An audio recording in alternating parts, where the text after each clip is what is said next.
ഈ ഒരു വരമഞ്ഞളാടിയ പാടാം. പാടിക്കോളൂ. മതിയോ? യെസ്, നല്ല പാട്ടാ, അടിപൊളി പാട്ടാ, പഠിക്കോ. കിളി വന്നു കുഞ്ചിയ ജാലകവാരി കളിയായി ചാരിയതാരേ മുടിയിഴ കോതിയ കാറ്റിൻ കയ്യിൽ മൃദുവായി മൂളിയതാരേ അവളുടെ നെറുകയിൽ തൊടുവിരലാലെ കവിതകൾ എഴുതിയതാരേ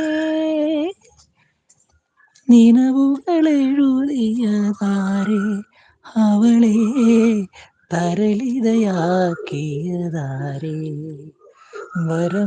വരമഞ്ഞളാടിയ രാവിൻ്റെ മാറിൽ ഒരു മഞ്ഞു തുള്ളി ഉറങ്ങി മിഴിനേരമെന്തിനു തേങ്ങി നിലാവിൽ വിരഹമെന്നായി